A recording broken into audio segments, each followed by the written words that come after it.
Okay जी, सो हम लोग जो है वो थोड़े से ट्रिकी क्वेश्चंस कर रहे हैं फ्रॉम यूनिट नंबर 5।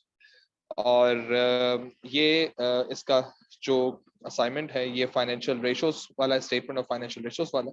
और उसके अंदर ये मैंने कुछ क्वेश्चंस जो है वो सर्कल किए हैं, लाल में कुछ किए हैं तो कि तकरीबन एक जैसे ही हैं, आगे पीछे होए में बात एक ही चल रही है। और कुछ मैंने ब्लू किए हैं जो शायद एक तरह के क्वेश्चंस हैं, यानी उनके तकरीबन मोर लेस उनकी बात एक जैसी।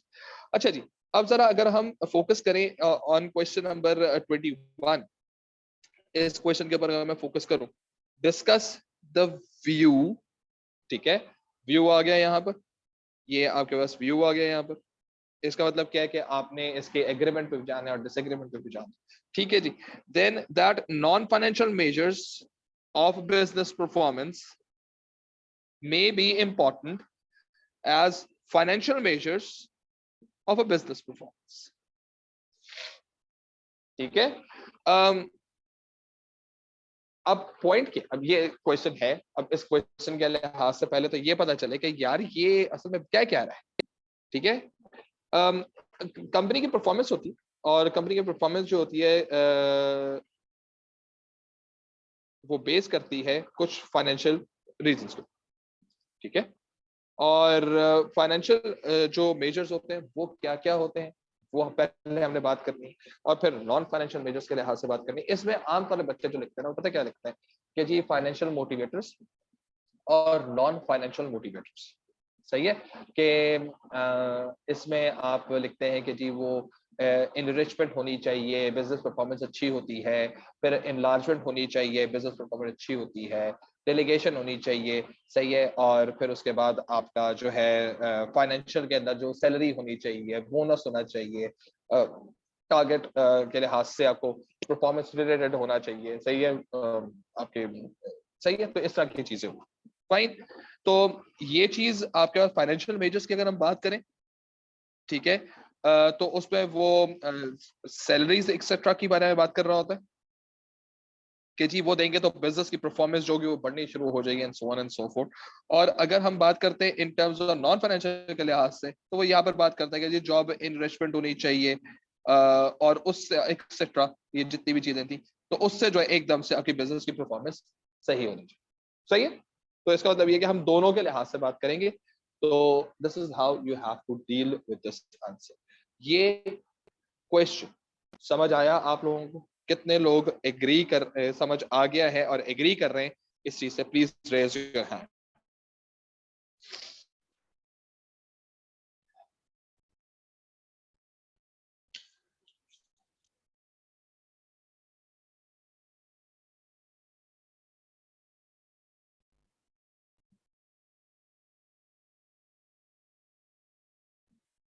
सर ये तो ठीक है, फाइनेंशियल और नॉन फाइनेंशियल मेजर्स की बात कर रहे हैं, मोटिवेटर्स की बात तो नहीं कर रहा। जवाब दुरुस्त है। क्या बात की है, क्या बात की है लड़के, बेहतरीन, दिल खुश कर दिया। और यही सबसे बड़ा प्रॉब्लम है इस क्वेश्चन को सेलेक्ट करने के वजह से मैंने इस क्वेश्चन को सेलेक्ट किया। ये प्रॉब्लम ही है, ये नॉन फाइनेंशियल मोटिवेटर और फाइनेंशियल मोटिवेटर जितने हाथ उठाए हुए ना, सब अपने मुंह पे मारो अपने। ये नॉन फाइनेंशियल मेजर्स है भाई, ये नॉन फाइनेंशियल मोटिवेटर्स थोड़ी। और इस नॉन फाइनेंशियल मोटिवेटर्स की वजह से आमतौर पर बच्चा यहाँ पर ये गलती करके आता है, और ये अच्छा खासा क्वेश्चन जो है अपेरेंटली स्पीकिंग, इसमें बच्चा कहता है भाई इतना आसान सा क्वेश्चन है, ये तो भाई फोड़ के आ जाएगा। और उसमें ये 12 मार्क वो कंपनसेट करके आ जाता है, एकदम से वो जाया करके आ जाता है, जस्ट बिकॉज कि वो नॉन फाइनेंशियल को फाइनेंशियल के, नॉन फाइनेंशियल मेजर्स को नॉन फाइनेंशियल मोटिवेटर समझ रहा होता है। ठीक है, प्लीज ये चीजें नहीं है, ये नहीं है, ये ऐसा कुछ नहीं है। समझ आई? ये कुछ नहीं, ऐसा कुछ भी नहीं। तो इसलिए ये वाला क्वेश्चन सिलेक्ट किया गया है कि इसके अंदर ये इतना अगर हलवा कद्दू के समय क्वेश्चन होता है ना, तो मैं बैठ के थोड़ी डिस्कशन कर रहा होता भाई यार ये करना है वाला। ओरिजिनली अब फाइनेंशियल मेजर्स क्या है, जो कंपनी के फाइनेंशियल मेजर्स देखे जाते हैं? प्रॉफिटेबिलिटी,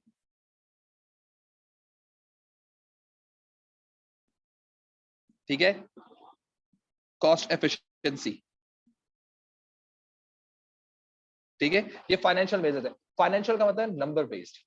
ठीक है ना, कि कंपनी कितने कम पे आपके पास काम करती है, कितनी प्रॉफिटेबल है, तो उसकी बिजनेस परफॉर्मेंस अच्छी होगी। ठीक है, उसके लिक्विडिटी,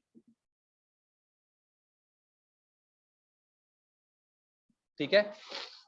उसके रेशोज, बाकी रेशोज जितने भी होंगे उसके, सही है, ये इसकी बिजनेस परफॉर्मेंस सेट करेंगे। रेशो एनालिसिस जो हम लोगों ने किया हुआ उसके अंदर आप बाकी और रेशोज के बारे में बात भी कर सकते हैं।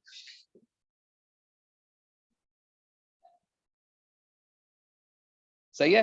सिमिलरली आपके पास फाइनेंशियल मेजर्स के अंदर एक और चीज जो है दैट इज कि आपका ओवरऑल फाइनेंशियली आप लोग कितने स्ट्रांग है कितने नहीं है। योर कैपिटल एक्सपेंडिचर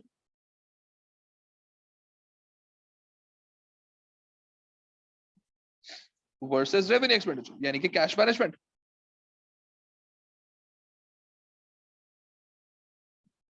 ये सब चीजें जो हैं, ये सब चीजें डायरेक्ट की जाएंगी टूवर्ड्स बिजनेस की परफॉर्मेंस की। हम पहले बात करेंगे जी, क्वेश्चन ऐसे में कहा क्या कि जी नॉन फाइनेंशियल मेजर्स जो है ना वो उतने ही इंपॉर्टेंट है जितने financial measures important to assess the business performance, discuss the view. ठीक है, तो हमने कहा ठीक है, मान ली। तो नॉन फाइनेंशियल मेजर्स कौन कौन से होते हैं, हमने वो बात करनी कि नॉन फाइनेंशियल मेजर्स कौन कौन से होते हैं, वो कैसे कंपनी के लिए अच्छे हो सकते हैं। तो नॉन फाइनेंशियल मेजर्स के लिहाज से हम लोग बात करते हैं। नंबर 1,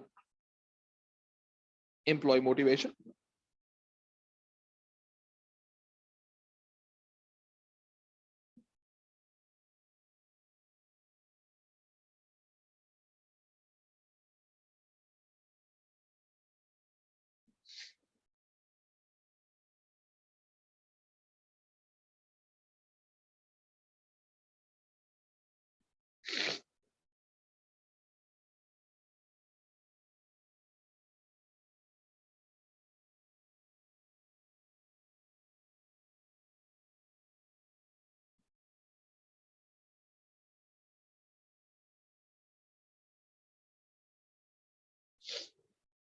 सही है, ये वो चीजें हैं जिनके बारे में हमने बात करनी है। तो इसका मतलब ये है कि अगर अब मैं 12 मार्क के लिहाज से बात करता हूं तो 12 मार्क का जो मेरे पास जो फॉर्मूला बनता है, ठीक है, वो बनता है मेरे पास 11+1 का।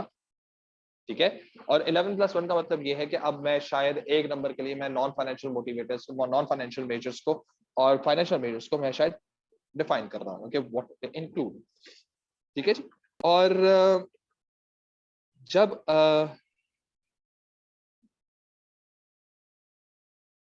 जब आप 11 माह के लिहाज से बात करते हैं और वेदर के लिहाज से बात कर रहे होते हैं तो ये चीज ज़हन में रखें कि it's going to be 3 and 8। सही है, and this is going to be 3 and 5, this is going to be 3 and 2।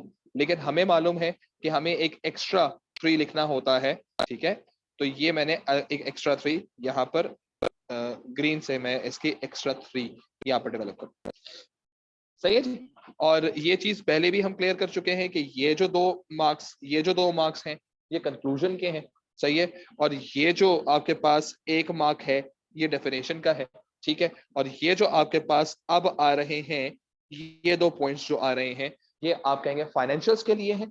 ठीक है, और अगर हम इसी तरह से बात करते हैं इन टर्म्स ऑफ येलो के लिहाज से, ये 2 पॉइंट्स जो आ रहे हैं, ये 3 पॉइंट्स जो आए हैं, ये बेसिकली आपके नॉन फाइनेंशियल के लिए आ रहे हैं, फाइनेंशियल के लिए आ रहे हैं। यानी कि अब आपका आंसर जो बनेगा वो ऐसा से बनेगा कि भाई पहले आप ये बताएंगे कि जी फाइनेंशियल या non financial measures of performance होते हैं। ठीक है, पहले आपने बता दिया तो ये आपके पास हो गया डेफिनेशन का काम। ठीक है, उसके बाद आप कहेंगे जी नॉन फाइनेंशियल के अंदर फॉर एग्जाम्पल स्टॉक मैनेजमेंट एक नॉन फाइनेंशियल मैटर। ठीक है, कि आप कौन सी टेक्निक इस्तेमाल करते हैं and how it is basically important to assess the business performance. अब आप फिर वही बात करोगे क्या बिला वजह में अगर स्टॉक आपके पास पड़ा हुआ होगा तो बिजनेस का स्टॉक ज्यादा होगा, ओवर स्टॉकिंग हो जाएगी, स्टोरेज कॉस्ट बढ़ जाती है, तो बिजनेस की परफॉर्मेंस जो होगी वो उस इश्यूज आ सकते हैं। देयरफॉर ये सी सही तरीके से नहीं होगी तो देयरफॉर इनको जो है बेहतर स्टॉक मैनेजमेंट करनी चाहिए, जस्ट लाइक ईओक्यू या जस्ट इन टाइम, प्रोवाइडेड कि उनके सप्लायर से ज्यादा अच्छे लिंक्स वगैरह। ठीक है, कीपिंग इन माइंड के डिमांड के ये हमने पूरा एक नॉन फाइनेंशियल मेजर बताया है बिजनेस की परफॉर्मेंस के लिहाज से। इसी तरह से हमने कहा एम्प्लॉय की मोटिवेशन भी इंपॉर्टेंट होती है भाई, सही वो नहीं फाइनेंशियल मेजर नहीं है, non financial measure. Employ motivated होगा तो बिजनेस की परफॉर्मेंस बेहतर होगी, क्योंकि एक मोटिवेटेड एम्प्लॉय जो होता है वो प्रोडक्टिव काम करता है और टीम वर्किंग और उसकी जो overall ability of completing tasks with higher quality procedures जो होती है वो कंप्लीट हो रही होती है, हिंस जो है वो आपके पास बिजनेस का आउटपुट जो है उसके बेहतर आने के चांसेस बढ़ जाते हैं। ठीक है, फॉर एग्जांपल कस्टमर सर्विसेज के लिहाज से आप बात कर लें कि जी अगर आपकी वर्कफोर्स जो होगी वो अगर क्लाइंटल को सही तरह से हैंडल कर लेती है तो there will be happy and आपकी कस्टमर सर्विसेज की जैसे आपका प्रोडक्ट है वो ज्यादा लोगों में रीच आउट कर सकता है। However there are some thoughts given by some motivational theorist के फाइनेंशियल मोटिवेशन होनी चाहिए या नॉन फाइनेंशियल मोटिवेशन चाहिए। So there is again school of thought and there is a contradiction कि हमें कौन सी चीज वैलिड तरीके से इस्तेमाल करनी है। तो ये मैनेजर को मालूम होना चाहिए कि to set the right motivator in order to get the right desired result। ठीक है, जब आपने ये बात कर ली तो ये आपने बात कर ली इधर की, ये बात आपकी हो गई इधर की और इधर की। सही है, अब आप आ गए, मेरा ख्याल है कि व्यू है ना, तो व्यू में मैंने कहा ठीक है जी financial non financial measures are important, ठीक है बता दिया सही। अब आ जाओ नॉन फाइनेंशियल मेजर्स भी, क्योंकि उसने कहा है कि they are as important as, तो मैंने कहा ठीक है मान लिया भाई दे आर इम्पोर्टेंट। अब मैंने कहा नॉन फाइनेंशियल की बता दिया, मैं फाइनेंशियल बताया था, मैं फाइनेंशियल के ऊपर चला गया, फाइनेंशियल के ऊपर मैंने प्रॉफिटेबिलिटी की बात कर ली। सही है, और मैंने यहाँ पर फॉर एग्जाम्पल मैंने लिक्विडिटी की बात कर ली। ठीक है, रेशोस के अंदर से मैंने निकाल लिया बात दोनों की दोनों, या मैं हो सकता है कॉस्ट के लिहाज से बात करूं ब्रेक इवन के अंदर चला जाऊं।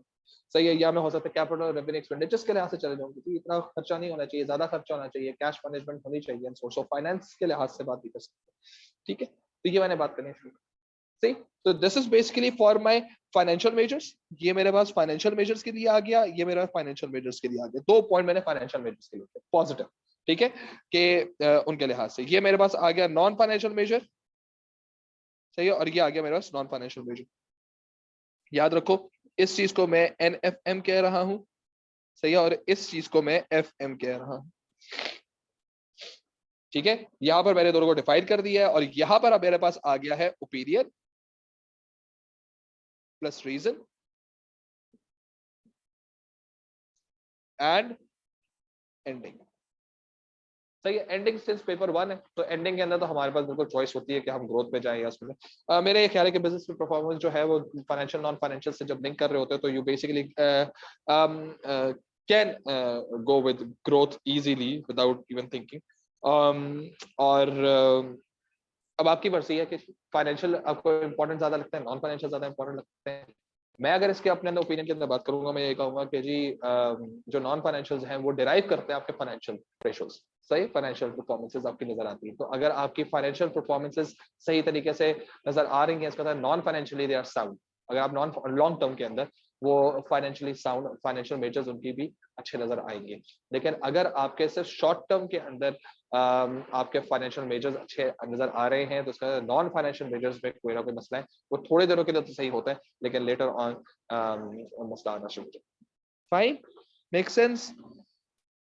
सो ये वो क्वेश्चन है जो अगेन ये बिजनेस के लिहाज से वाला क्वेश्चन मैंने सोचा था कि आप लोग शायद इससे अब समझ आया है, अब क्लियर हुआ है कि what is the difference between what I just told you before कि फाइनेंशियल नॉन फाइनेंशियल मोटिवेटर्स वाली है और ये कितना फर्क है। सही है, जिसको समझ आ गया है please raise your hand, sorry जिसको समझ नहीं आया है वो प्लीज अपना हाथ रेस कर दे, सो दैट मैं उसकी क्यूरी ले सकूं और मैं उसको सॉल्व कर सकूं। जिसको समझ नहीं आया,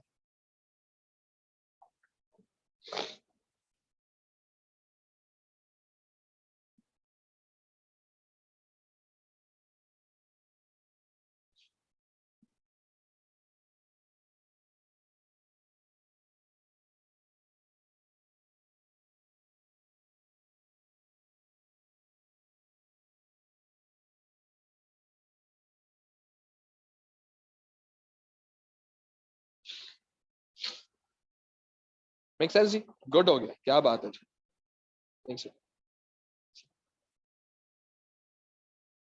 कैश फ्लो स्टेटमेंट आएगी, कैश फ्लो स्टेटमेंट आएगी, मतलब P2 में तो आ सकती है।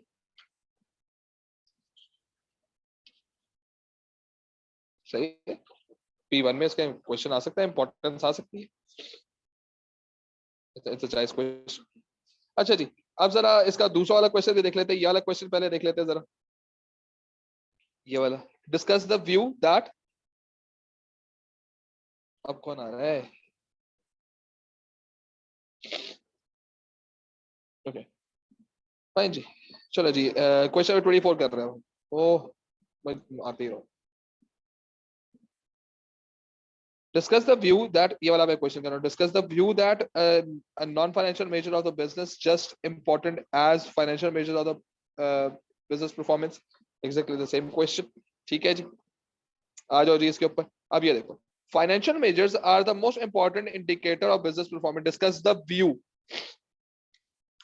ये भी वही बात है, ठीक है, ये भी वही बात है। क्वेश्चन नंबर 28 ये भी वही बात है, क्योंकि इसमें भी आपसे कहा यह जा रहा है, उसे डिस्कस द व्यू बोल दिया ना, तो उसे नॉन फाइनेंशियल मेजर्स के बारे में बात ही नहीं की, उसे फाइनेंशियल मेजर्स आर इंपॉर्टेंट। तो बच्चे ने कहा ठीक है इंपॉर्टेंट, और ये असल में आया था 20 मार्क का क्वेश्चन, जिसको मैंने अभी आपके सामने 12 मार्क किया। ठीक है, तो इसमें आपको non exactly same question, answer बिल्कुल सेम है, आंसर में कोई डिफरेंस नहीं है। ठीक है, और लेकिन this is basically how it is. ठीक है, तो ये चीज में रखो कि हमारे पास जो है ना, ये देयर आर न्यूमरस टाइम्स जब ये सेम तरह की चीजें होती हैं। अच्छा, अब ये वाला क्वेश्चन देख लेते हैं, अब थोड़ा सा डिफरेंट हो रहा है, लेकिन ये मोर और लेस इसी तरह से ही है। Discuss the usefulness and limitation of publish accounts for stake holders in measuring the performance of the business of a company. सही है, measuring the performance of the company. अब आपको यूजफुलनेस और लिमिटेशंस के बारे में बात करनी है, फिर ये 12 मार्क का क्वेश्चन बन रहा है, तो ये फिर आपके पास इसी तरह से चलेगा, क्योंकि यहां पर इससे जो वर्ड इस्तेमाल किया ना, यूजफुलनेस एंड लिमिटेशंस। ठीक है, तो यूजफुलनेस एक भी हो सकती है, एक से ज्यादा भी हो सकती है। सही है, खैर डेफिनेटली यूजफुलनेस तो होता नहीं कुछ भी। तो इसका मतलब दो हम लोगों को यूजफुलनेस लिखनी है और दो हम लोगों को लिमिटेशन करनी है, और इसलिए हमारे पास एग्जैक्टली सेम स्ट्रक्चर जो होगा वो यही वाला बनेगा जो यहाँ पर इधर बनाकर मैंने रखा हुआ है।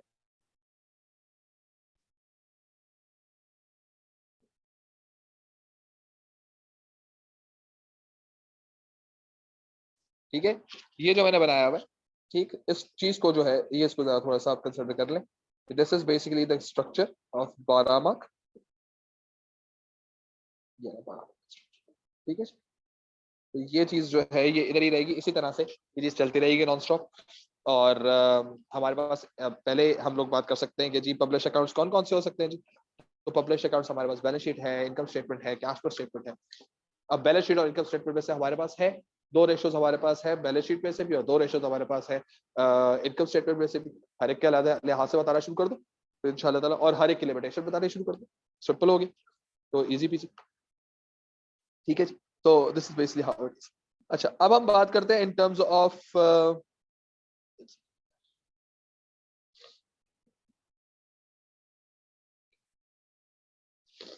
ठीक है। अच्छा, अब आ जाओ इसके ऊपर, डिस्कस द व्यू। अब ये वाला क्वेश्चन मैं पढ़ रहा हूँ, question number 22।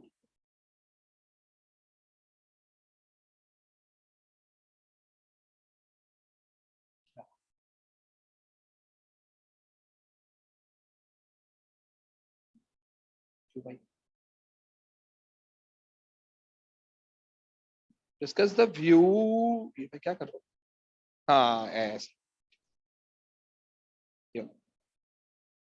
Fine. Discuss the view that quantitative information in published account does not represent a complete picture of business performance.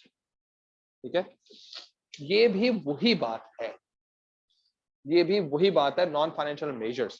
ठीक है, बिजनेस परफॉर्मेंस के लिहाज से नॉन फाइनेंशियल मेजर्स के लिए भी यही बात दोबारा आ रही है कि आपका जो फाइनेंशियल डेटा है वो आपका जो दिखाता है वो न्यूमेरिक्स दिखाता है, नंबर्स दिखाता है, एसेट्स दिखाता है, लायबिलिटीज दिखाता है, इक्विटी दिखाता है, एक्सपेंसेस दिखाता है, सेल्स दिखाता है, प्रॉफिट दिखाता है।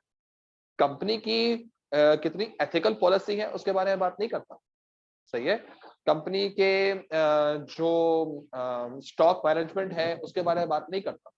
ठीक है, कंपनी की ओवरऑल मार्केटिंग की जो उसकी जो पूरी ओवरऑल जो कैंपेनिंग हो रही है उसके बारे में बात नहीं करता। ठीक है, इसका मतलब वो बात नहीं करता ना, तो इसका मतलब ये है कि कंपनी की जो परफॉर्मेंस है वो सिर्फ इस चीज से बेस नहीं करती कि आपके पास कितने, क्योंकि बिजनेस की परफॉर्मेंस को हम कैसे मेजर कैसे कर सकते हैं। बिजनेस की परफॉर्मेंस मेजर करने के लिए हमारे पास तरीकेकार जो है वो हमारे पास कौन कौन से होते हैं। हम लोग देखते हैं जी उसका प्रॉफिट कितना, ठीक है, फिर हम लोग देखते हैं कि जी उसके पास जो है वो कॉस्ट कितनी कम कर रहा है वो, ठीक है, उसके सेल्स कितनी ज्यादा है, ठीक है, उसका मार्केट शेयर कितना है, तो ये सारे न्यूमेरिकल डेटा हुआ ना सारा का सारा। तो न्यूमेरिकल डेटा होना इज फाइन, लेकिन it's not the only thing that you need to know कि बिजनेस की परफॉर्मेंस अच्छी जा रही है। सही है।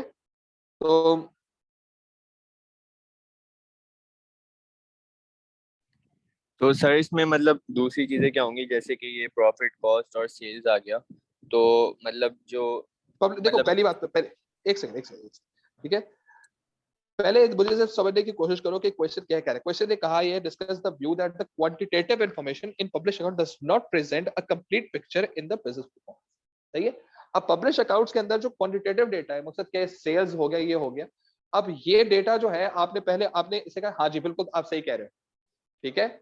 कि जी ये जो डेटा पब्लिश अकाउंट से गिवन है ना, वो बिल्कुल सही नहीं है, क्योंकि एम्प्लॉय वेलफेयर के बारे में भी हमें पता चलना चाहिए, जब भी हम ये कह सकते हैं कि बिजनेस की परफॉर्मेंस अच्छी होगी है। तो पहले तो आपने इसमें उठा के एक 3 नंबर का पॉइंट लिख दिया पूरा का, ठीक है। फिर आपने कहा कि जी मुझे ये भी मालूम होना चाहिए कि इनकी ओवरऑल जो बिजनेस का जो स्ट्रक्चर है, सही है, या इनका जो ऑर्गेनाइजेशनल स्ट्रक्चर है, या इनका जो लीगल स्टेटस है, या इनके पास जो क्या नाम है इसके, जो मार्केटिंग है इनकी, ठीक है, या इनका जो प्रोडक्शन प्रोसेस है, वो भी हमें पता होना चाहिए ना, ताकि पता चल सके कि प्रोडक्शन बिजनेस की परफॉर्मेंस कैसे जा रही है। तो आप बिल्कुल सही बात कर रहे हो कि बिजनेस की परफॉर्मेंस जो है ना, वो पब्लिश अकाउंट से नहीं नजर आती, वो कंप्लीट पिक्चर नहीं शो करती, ठीक है। या आपने यस के लिहाज से इसको एग्री कर लिया, 3-3 मार्क के आपने यहाँ पर क्वेश्चन पैराग्राफ लिख लिया।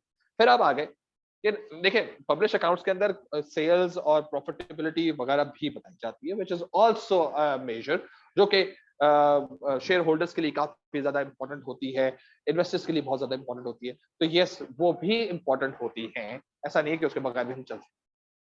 और इस तरह से एक और आपने फॉर एग्जांपल एक्सपेंसेस के लिहाज से बात कर ली कि जी पब्लिश अकाउंट्स जो हैं, उसके अंदर इनकम स्टेटमेंट के अंदर जैसे हम लोगों को एक्सपेंसेस पता चलते हैं, तो इससे हम लोग अपनी बजटिंग कर सकते हैं, अपने कैश फ्लोज को मेंटेन कर सकते हैं। तो डेफिनेटली ये भी बिजनेस की परफॉर्मेंस को बेहतर ही करती है, ठीक है ना। तो इस तरह से आपने हर एक को, यानी कि 2 आपने पॉइंट ले लिए कि जी इस पे पब्लिश अकाउंट्स के अंदर जो डेटा गिवन है वो कंप्लीट पिक्चर नहीं देता, इसके लिए 2 पॉइंट्स आपने लिख दिया और उसके रीजनिंग साथ साथ कर दी। और फिर आपने कहा नहीं, पब्लिश अकाउंट से जो डेटा मिलता है उससे हमें कंप्लीट पिक्चर मिल जाती है। लेकिन एंड में, अब क्योंकि व्यू का पॉइंट है, तो फिर वही बात आने वाली है कि आपने यही बात करनी है दोबारा कि भाई नॉन फाइनेंशियल होंगे, अदर फैक्टर्स को साथ मिलाकर जब फाइनेंशियल्स के साथ देखा जाता है, तब नॉन न्यूमेरिक डेटा को जब न्यूमेरिक डेटा के साथ मिलाकर देखा जाता है, तब पूरी पिक्चर कंप्लीट होती है, तब हम परफॉर्मेंस को असेस कर सकते हैं। अदर देन सिर्फ पार्शियल हमारे पास हो, जैसे हम नॉन फाइनेंशियल देख रहे हो, या आउट ऑफ पब्लिश अकाउंट्स हम कोई चीज देख रहे हो, तो वो शायद चीज सही तरीके से सेटल डाउन नहीं हो सकती। This is basically how you have to do it. ये क्वेश्चन भी पुराने वाले क्वेश्चन की ही तरह होगा, तो कोई डिफरेंस नहीं है इसके अंदर, ठीक है। सही है, अब बात समझ आइए। जी सर, आ गई ठीक है। ठीक है, ओके जी। सो अब ये देखो, अगर आप ये देखो, अब अगला वाला क्वेश्चन देखो, जरा इसकी वेलोसिटी थोड़ी सी कम कर दो।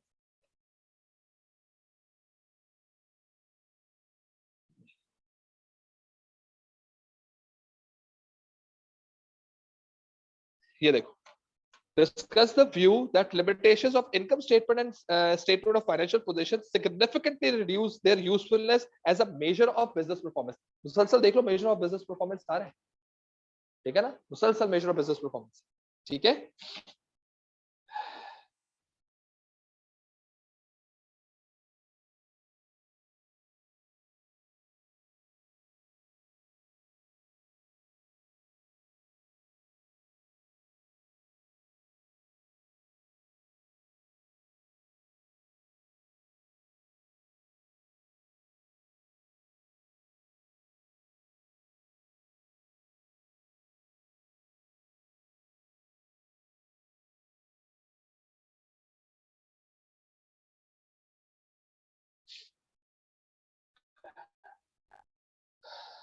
ओके, अब देखो, अब इसमें क्वेश्चन क्या कहा है, इससे कहा है discuss the view that the limitations of income statements and statement of financial position significantly reduces their usefulness as measure of financial business performance, ठीक है। इसका मतलब ये है कि आपको जो है, क्योंकि क्वेश्चन ने फिर व्यू कह दिया है, तो इसका मतलब ये है कि आपको लिमिटेशन जो है आपको इनकम स्टेटमेंट की बतानी है, ठीक है, और आपको फिर लिमिटेशन जो है वो आपको फाइनेंशियल पोजीशन यानी कि बैलेंस शीट की बतानी है, ठीक है, और फिर आपने उसकी एक एक करके अच्छाई भी बता देनी ताकि आप उसके लिहाज से बात कर लो कि यार इतनी बुरी भी नहीं होती, होती बुरी लेकिन इतनी बुरी नहीं होती। तो इसकी बुराई बताने के लिए, इसकी अच्छाई बताने के लिए आप असल में चले जाते हैं इनके रेशोस क्या, ठीक है। तो ग्रॉस प्रॉफिट मार्जिन में हम ये कह सकते हैं कि कॉस्ट ऑफ गुड सोल्ड जो होती है वो थोड़ी सी डाउटफुल हो सकती है क्योंकि ओवर स्टेटेड भी हो सकती है। आपको नहीं मालूम कब कभी जो है ये परचेजेस जो है या जो आपके पास स्टॉक जो है वो अप एंड डाउन हो सकता है ड्यू टू डिमांड और इनएफिशिएंसी ऑफ सप्लायर। तो ये कॉस्ट ऑफ गुड सोल्ड जो है वो डेफिनेटली चेंज होती रहती है, you just can not predict. और बाज़ औक़ात ये ओवर स्टेट भी हुई भी होती है, तो इस तरह की बात करके आप लिमिटेशंस बता सकते हैं इसके बारे में, ठीक है। लेकिन असल में पॉइंट ये है कि क्या वाकई इसकी लिमिटेशन इतनी ज्यादा है कि ये बिजनेस परफॉर्मेंस सेट बता नहीं सकती। लिमिटेशंस हैं क्योंकि बेसिकली पास्ट परफॉर्मेंस ही बता रही होती है, ठीक है, फ्यूचर परफॉर्मेंस तो बताती नहीं। तो इस वजह से असल प्रॉब्लम इज दिस कि जब ये फ्यूचर परफॉर्मेंस बताना ही नहीं है इसने, तो हमारे पास कोई चॉइस है नहीं कि हम इसके ऊपर से बिलीव कर सके। सो यस, मेरा पॉइंट ऑफ व्यू ये है कि ये बिजनेस जो है वो शायद सिर्फ फाइनेंशियल पोजीशंस की स्टेटमेंट्स देखने से अपनी परफॉर्मेंस असेस नहीं कर सकता, उसको बाकी चीजें भी पता होनी चाहिए। और जब आपने बात की बाकी चीजें, तो फिर आपको बताना पड़ता है बाकी चीजें क्या है, ठीक है। फिर वही वाली बात दोबारा आ रही है कि जी इसके स्टॉक मैनेजमेंट के बारे में देखा जाए, इसके एम्प्लॉय के बारे में देखा जाए, इसके एथिक्स के बारे में देखा जाए, इसके विजन मिशन के बारे में देखा जाए, ठीक है। तो this is basically again the same thing, again same thing, ठीक है। Then this question, an ability to understand income statement and blah blah blah blah blah, important required manager discuss the view. सही है, an ability to understand income statement and statement of financial position is the most important quality required of a senior manager in a business. Senior manager का मतलब यही है कि कोई ना कोई मैनेजर फाइनेंशियल मैनेजर होगा या ऑपरेशंस मैनेजर होगा या मार्केटिंग मैनेजर होगा या एचआर मैनेजर या सीनियर मैनेजर्स होते हैं जो हेड ऑफ डिपार्टमेंट्स होते हैं, ठीक है। तो अब ये हेड ऑफ डिपार्टमेंट्स को क्यों जरूरी होता है फाइनेंशियल पोजीशंस के बारे में मालूम होना, सही है, ये एक एडेड बेनिफिट क्यों है। अब आपसे कहा जा रहा है कि is the most important one, ठीक है। ये देखो मैं इसको थोड़ा सा ब्लू के साथ गन्ना करता हूँ, सही है जी। ये असल में जो अजीब पर्पल कलर का जो हो गया है, ये जो है ये पॉइंट है असल में जिसपे हमने व्यू लेकर आए कि किसी भी एक मैनेजर का, सीनियर मैनेजर का, अब उसमें वो एचआर का भी है, वो ऑपरेशंस का भी है, वो फाइनेंस का भी है, वो मार्केटिंग का भी है, ठीक है।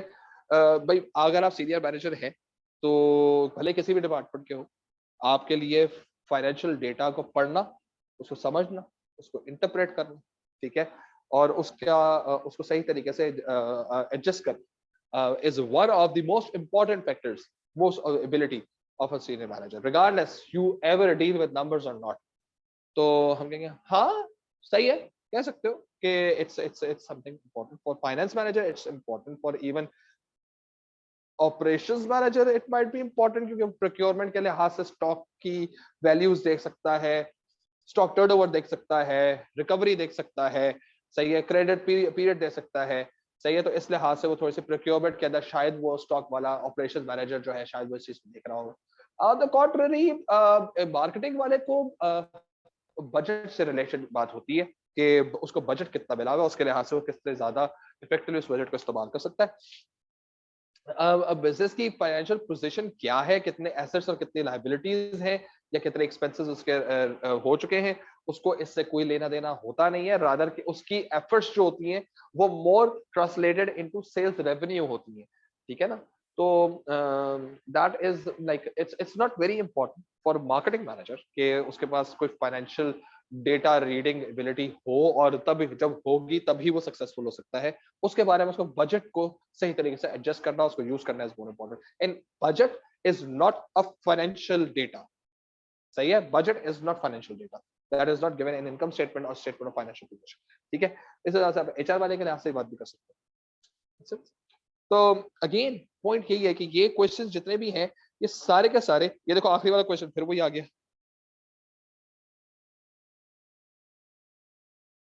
discuss the limitation of using accounting ratios to compare the performance. अब वो हाई होगा, लो होगा, बिजनेस परफॉर्मेंस, ये सारा बिजनेस परफॉर्मेंस के ऊपर बात हो रही है। इसमें कोई निराली बात नहीं है, सारी एक ही तरह तर तर तर तर तर तर करके एक ही तरह से बात हो रही है। तो सारी के सारी जितने भी हैं, इन सब क्वेश्चंस के अंदर अब चीज को जहन में बनाओ कि ये क्वेश्चंस जो है ना, ये क्वेश्चंस आते हैं, और इन क्वेश्चंस को पढ़ना, इन लोगों इनको समझना, इट्स रियली इंपॉर्टेंट, क्योंकि ये आसान क्वेश्चन भी है अगर आपको क्लियर हो जाए, और ये काफी दफा पूछे गए। यानी कि अगर आप देखो तो इस वक्त हम लोग तकरीबन 7 या 8 क्वेश्चंस के बारे में बात कर रहे हैं, 8-9 क्वेश्चंस की बात कर रहे हैं, कि वो 8-9 क्वेश्चंस इसी तरह के, बस या तो एग्जैक्टली डिटो कॉपी पेस्ट हो गए, या हल्की फुल्की से कहानी चेंज कर दी और इधर से पूरी दुनिया चेंज हो गई पीछे से। सही है। तो ये आप लोगों को इस चीज को समझना है कि मैंने आपसे पहले भी कहा था, मैं अभी भी आपसे ये कह रहा हूँ कि अब तो खैर ये वीक की ये लास्ट क्लास है, और संडे ऑनवर्ड्स जो है वो हमारी ऑनलाइन क्लासेस रात को तरावी के बाद जो है वो स्टार्ट हो रही है 11 ऑनवर्ड्स। आई वांट कि आप लोग मुझे प्लीज इंडिविजुअल बेसिस के ऊपर ग्रुप पर आप मुझे बताएं, यूनिट 1 में से कौन सा टॉपिक आपको रिवाइज करवाना चाहिए, 2 में से या 3 में से, 4 में से, 5 में से, तो वो मुझे आप लिस्ट डाउन कर दें। बल्कि व्हाट आई डू कि आप लोगों से मैं अभी एक दरअसल ये बच्चे जो है वो सब आए हुए नहीं, वरना मैं आप लोगों को यहीं पर ना पोल रेस कर देता, मैंने पोल बना के रखा हुआ है, तो वो पोल दे देता, उसमें आप सारा का सारा डेटा मुझे दे देते तो मुझे पता चल जाता कि क्या चीज़ है। सो स्केड्यूल इस तरह से है कि हमारे पास 10th ऑफ अप्रैल से हम लोगों ने स्टार्ट करना है। 10th को क्लास होगी, 12th को क्लास होगी, 14th को होगी, 18th को होगी, 20th को होगी, 22nd को होगी, और 24th को होगी। सही है। इस तरह से दो दो एक दिन छोड़ के एक दिन होगा, और ये तमाम तर क्लासेस जो है उसमें हम लोग पहले यूनिट 1 करेंगे, सही है, फिर 2, फिर 3, फिर 4, फिर 5, 5 दिन इस तरह से 5 क्लासेस करने के बाद फिर एक पेपर 1 की क्लास होगी और एक फिर पेपर 2 की क्लास होगी, and then you are done and dusted, and then go and get your finals done. ठीक है। और बिल्कुल इसी तरह से हमारे पास A2 इस तरह से चलेगी, वो भी एक एक दिन छोड़ के होगी। तो अब वो 1-1.25 घंटे की क्लास होगी। कोशिश करूंगा कि मुश्किल टॉपिक्स, मुश्किल कॉन्सेप्ट्स जो हैं मैं उनको डिस्कस कर लूं। जैसे यूनिट 1 में से मेरे जहन में आ रहा है कि मैं शायद CSR को, अच्छा एक सेकेंड, क्वेश्चन 29 जरा आपका मसला सॉल्व हो गया या नहीं हो गया? और ये बेड्सबर्ग का रोल नहीं आएगा, चलो बेड्सबर्ग का रोल नहीं है जैनब, नहीं सर, आपका पॉइंट क्लियर नहीं है। क्वेश्चन नंबर 29, ओके फाइन, मैंने दरअसल क्वेश्चन देखा नहीं था, इसलिए चैट देखी नहीं। Question 29, ability is a boost. हाँ जी, फेवर में तो आप फाइनेंस वाले के लिहाज से बात करो, फाइनेंस और ऑपरेशन के लिहाज से बात करो। फाइनेंस जो है उसके लिए इंपॉर्टेंट इसलिए ताकि वो बैलेंस शीट को देख सके, रेशियोज निकाल सके, शेयर होल्डर को कन्विंस कर सके, इन्वेस्टमेंट्स हासिल कर सके, तो इसलिए उसके लिए फाइनेंशियल पोजीशंस, फाइनेंशियल डॉक्यूमेंट्स को मालूम होना और उसकी इंफॉर्मेशन होना, नॉलेज होना बहुत जरूरी है। और जब आप ऑपरेशन मैनेजर की बात करते हैं तो ऑपरेशन मैनेजर के लिए बड़ी जरूरी होती है, क्योंकि उसमें जो है उसको अपने स्टॉक्स के लिहाज से बात करनी होती है कि कितना उसने माल लेना है, कितनी उसने डिलीवरीज लेनी है, कितना हमारे पास कैश अवेलेबल है, कितना हमारे पास जो है वो क्या कहते हैं इसको, ये जो है आपका अल्लाह भला करे, सप्लायर जो है वो कितने दिन में पेमेंट कर रहा है, हमें कितने दिन में उसको पेमेंट करनी है, and so on and so fourth. तो ये वो चीजें जिसके बारे में, ठीक है, जरा बात समझ आई? सर ये जो क्वेश्चन 29 है इसमें हमें हाँ जी मैनेजर्स के पर्सपेक्टिव से बात करनी होगी ना? जी जी जी जी।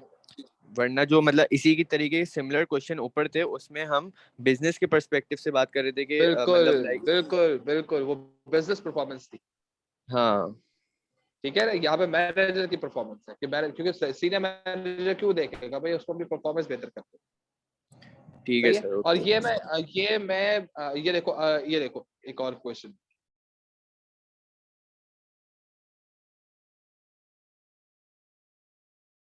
discuss the view that quantitative information in published account does not present a complete picture of business performance।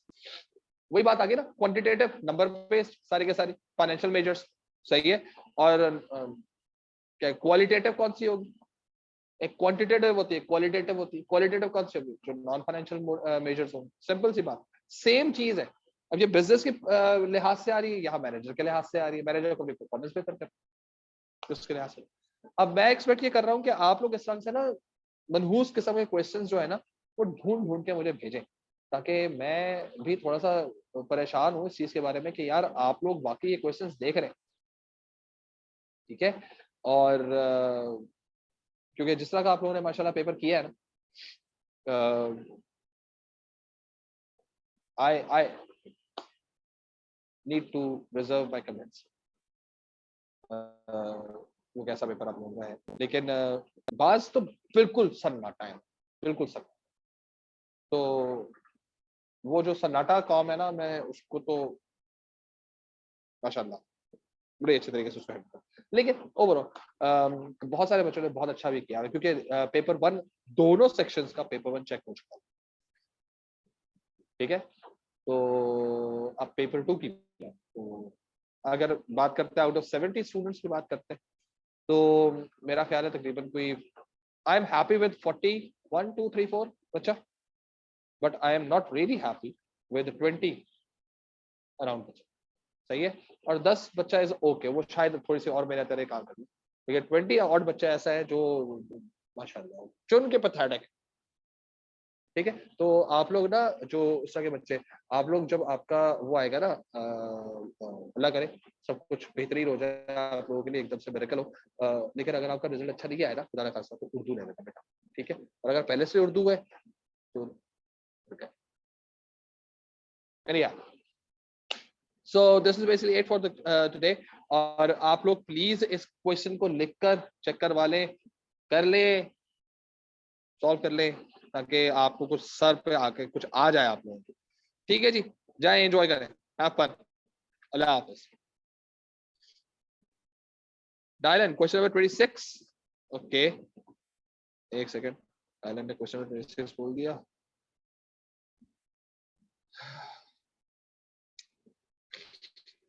Discuss the view the limitations of income statement and statement of position, financial position significantly reduce their usefulness as a measure of business performance। हाँ जी, क्योंकि इनकी limitations है ना, limitations ये है कि cash in hand जो हम बात करते हैं बैलेंस शीट के अंदर, या बैंक जो हम बात करते हैं उसमें हम तमाम तो वो अमाउंट बात कर रहे होते हैं जो अमाउंट हमारे हाथ में बैंक में रखी हुई होती है, उसमें से बहुत सारे अमाउंट जो है वो तो पहले से प्लेज हुई भी होती है। जैसे आप बैंक से अगर पैसे निकलवाते हो, पूरे 100% पैसा तो नहीं निकलवा सकते ना, कुछ पैसे आपको पीछे आपको अपने अकाउंट को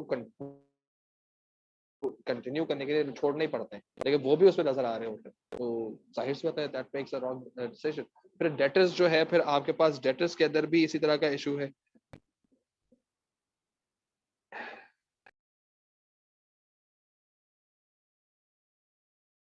तो अब ये चीज जो है जब हम उसके डेटर्स के लिहाज से बात करते हैं, तो डेटर्स के अंदर भी यही बात आती है सारी कि कुछ जो होते हैं जल्दी पे करने वाले होते हैं, कुछ बुरे पे करने वाले होते हैं, तो फिर उसके बाद हम लोग रिजर्व फॉर बैड डेट्स भी रख रहे होते हैं, तो वो भी अजीब किस्म की बात होती है कि यार रिकवरी कर रहे हो, रिकवरी नहीं कर सकते हो, तो again it's a doubtful thing, तो that basically limits the usefulness. यार जब तुम दे रहे हो उधार को, तुम वापस भी नहीं ले सकते, फिर उसका तुम 20% 30% तुम रिजर्व में भी रख रहे हो, फिर क्या करना है, सब कॉस्ट आ जाती है सब, ठीक है। तो ये वो इश्यूज हैं जो शायद बैलेंस शीट को वीक कर, ठीक है। Dylan, make sense?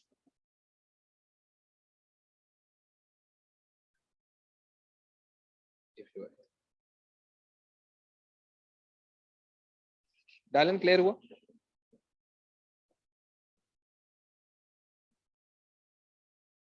Okay, good, हो गया, जाए जी, एंजॉय करें, अल्लाह हाफिज।